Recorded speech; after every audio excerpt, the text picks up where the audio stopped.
children's grief can sometimes be challenging. They grieve in different ways than adults.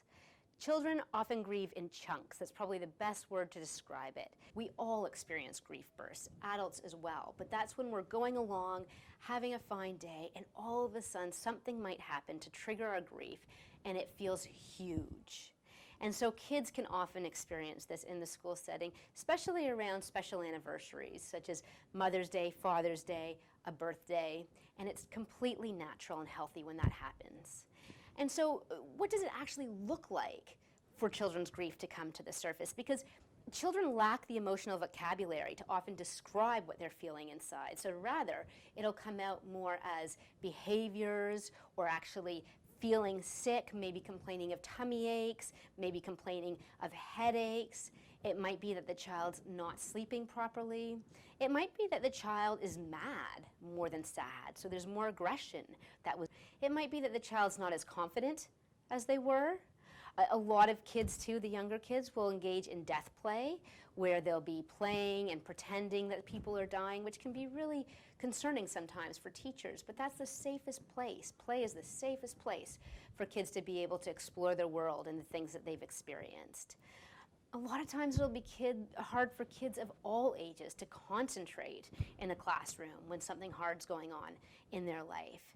So it might be that even as a teenager, they're just not able to focus on the task at hand because they're too busy thinking about the fact that mom's at home dying right now. Some young kids will need to repetitively ask their questions over and over again. A lot of younger kids as well might need increased affection, and often teachers are where they'll go to receive that. And it's not uncommon to see changes in academic performances in both directions. So some kids and youth will focus so much on their schoolwork because they don't want to rock the boat, or sometimes because they don't even want to think about the fact that they're grieving in their life, and so they actually do better than they were before. But then for a lot of youth and children, because they're having difficulty sleeping or concentrating, they may actually realize that their marks are going down because it's really hard for them to focus the way they were able to before. These are all natural, normal, healthy aspects of children's grief. The question is, when do we get concerned? When do we know that kids actually need more support for their grief? So if we've got kids who have chronic tummy aches or headaches, any sort of physical symptoms without an organic cause, and this is going on for months, we really want to explore this and find out if there is anything else going on. I mean, maybe the child does actually have something happening with their stomach, but maybe they do actually need more support for their grief.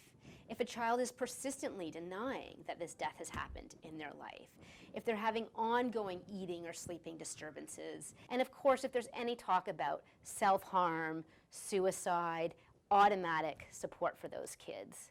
And I'm also always watching out for kids who may be becoming more progressively isolated, or if we've got a child who used to love doing some activity, perhaps soccer, who now doesn't want to play soccer at all anymore, and months have passed since the death has happened.